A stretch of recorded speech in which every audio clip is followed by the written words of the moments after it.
Good afternoon, and thank you for the opportunity to talk at this forum. My name is Dylan Bold, and I am starting this session with an introductory talk about why burnout is a particular risk to universal health coverage. My colleagues will follow up with talks on more specific elements about the effect of burnout on universal health coverage. Initially, I'd like to mention the context from which we are talking. We're talking about burnout mostly from our own experience, from our own data, and from the literature.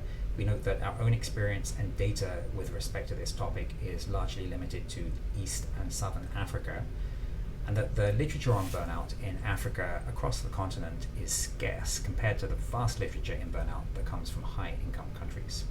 We certainly don't claim to speak for the whole of the continent of Africa, and definitely not for all low and middle income countries. However, many of the themes that we present are likely relevant for other fragile healthcare systems.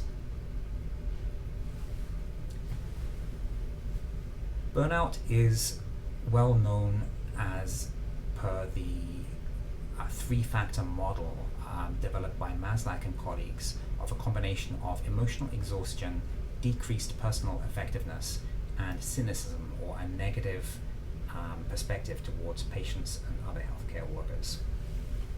This can obviously have a very significant effect on the individual healthcare professional, as this combination of factors is clearly a deeply unpleasant state for that individual.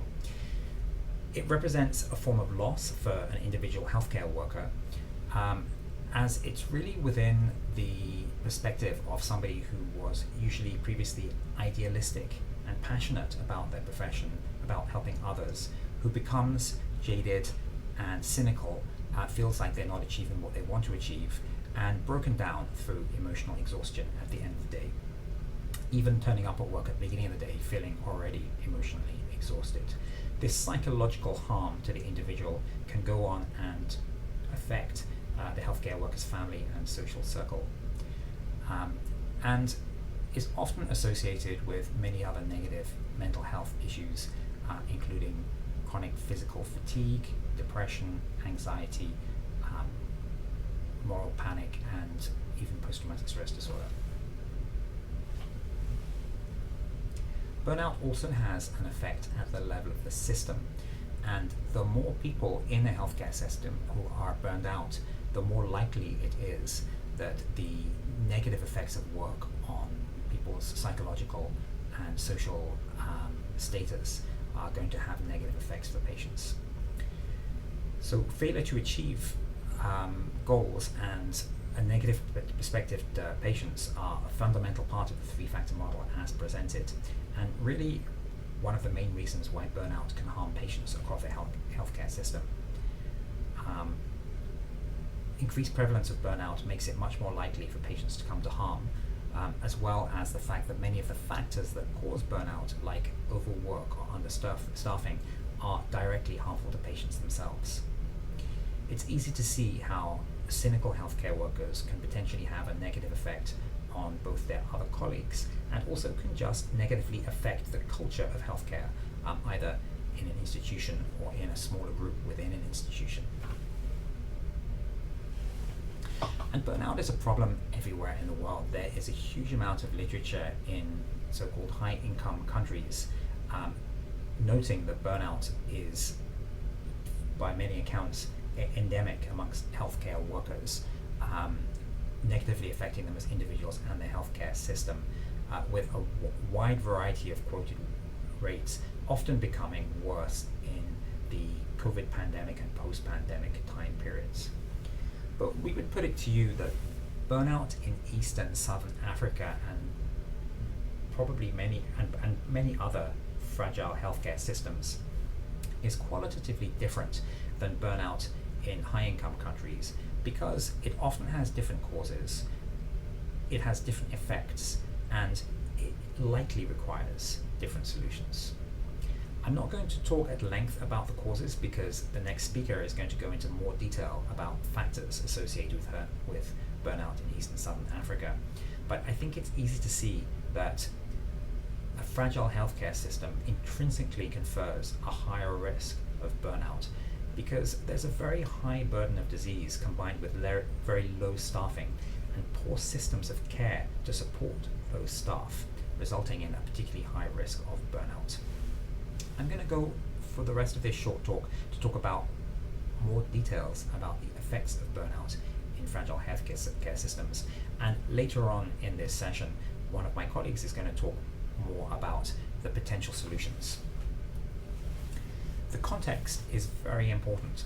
One of the reasons why a healthcare system is so fragile is that they already have a desperate shortage of human resources for health. This one example shown on the screen is the current health workforce for anesthesia, with anesthesiologists per 100,000 population shown on this heat map. You can see that on the legend on the left, the colors red, orange and yellow constitute countries that are below the current WHO World Federation of Societies of Anesthesiology standard for the minimum number of anesthesiologists required to provide safe, timely and affordable surgical care. The actual number is 5, so the yellow countries are below standard, but the countries in red are often 10 times or even 100 times lower in staffing than the acceptable standard. These countries simply cannot afford damaging that already fragile healthcare workforce, who are already unable to effectively meet challenges presented by the burden of disease. We're all anesthesiologists, but this problem is certainly not confined to anesthesia. This map from World Bank sources show the specialist surgical workforce, which has very similar gaps and deficiencies in the same places that the workforce is for anesthesia, and we'd see a very similar picture if we put up a map for physicians across the board. This lack of workforce is especially bad in remote and rural areas within countries, and in our previous work in Zambia we've found that remote and rural practice is especially associated with high levels of burnout. So what is the effect of burnout on those human resources for health? I'm going to present a few quotes from qualitative data that we have from our work in Rwanda, where we sent a research team to all 5 provinces of Rwanda to speak to healthcare professionals across the perioperative care, obstetricians, anesthesiologists, surgeons, trainees, nurses, to ask them about the effect of workplace stresses on their life. The first thing to note is that there is often poor retention of healthcare workers who may go to leave the country, leave the profession, or may not entirely leave the profession but will leave the public healthcare system for private practice. One quote from an obstetrician from rural Eastern Province in Rwanda is seen on the screen, and they said, because we see people leaving their jobs, they leave a medical career and they go for other jobs. The jobs they seek are not necessarily paying much compared to the work they've been doing, but they prefer leaving because of stress, overwork, and the stress in a medical career. They prefer leaving for other jobs, not necessarily because the other jobs are paying much more money, but because they feel overwhelmed by their current work.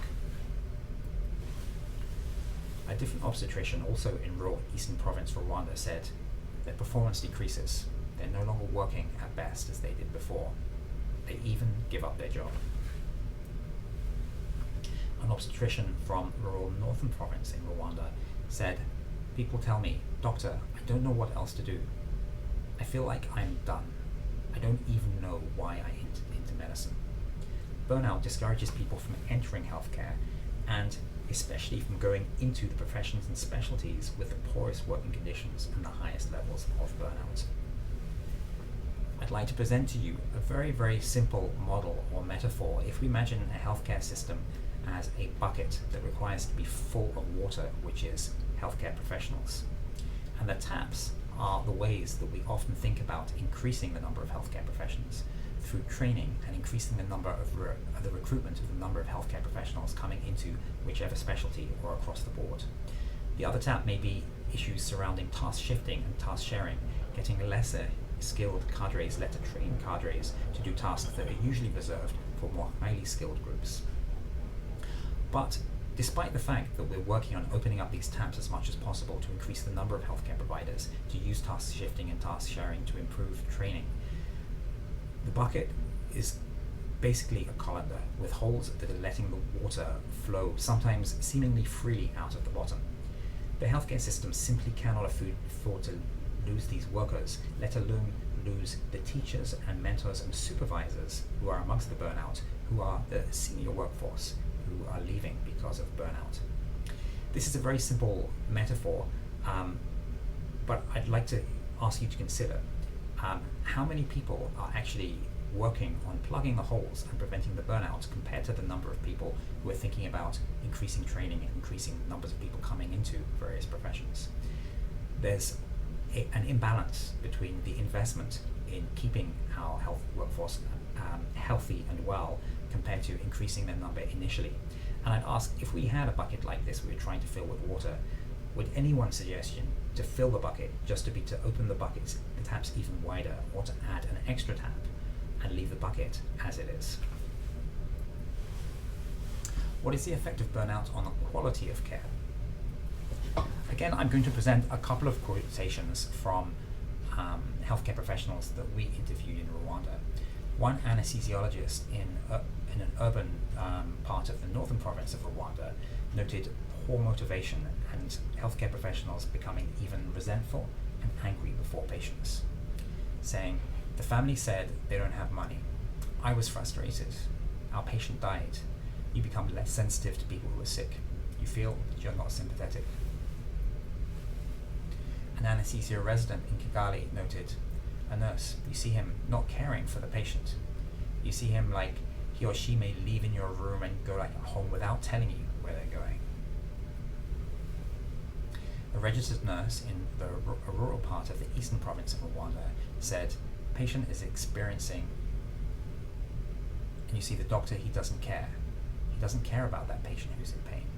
It's not because they don't want to understand, but because his mind is absent. He doesn't feel what the patient feels.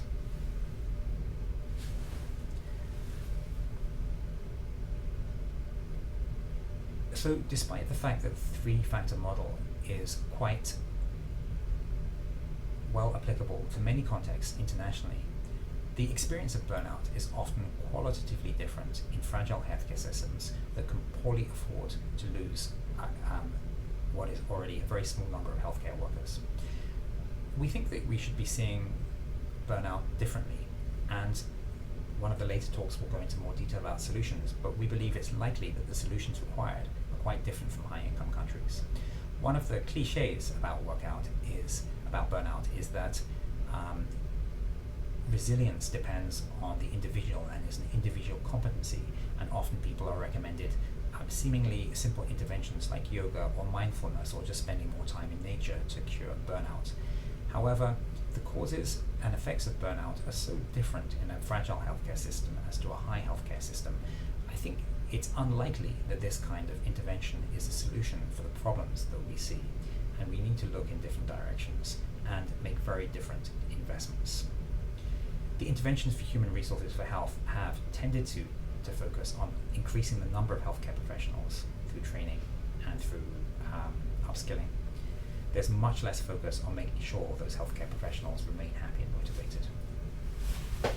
To round up this short introduction to this session, we feel that we should take a healthcare systems perspective, and up on the screen you can see the WHO's building blocks model to a health system.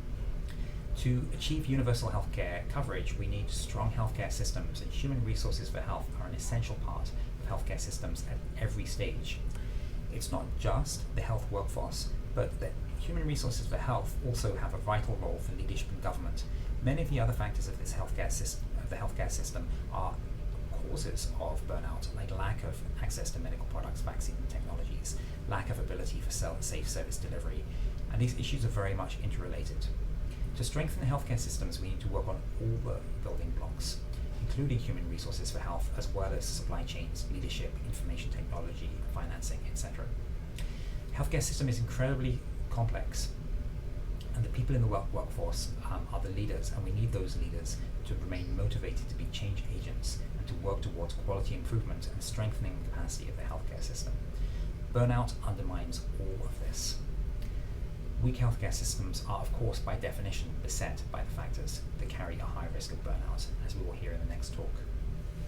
So finally, to summarize, we need to change the way we think about strengthening human resources for health and strengthening healthcare systems in East and Southern Africa within the context of an epidemic of burnout.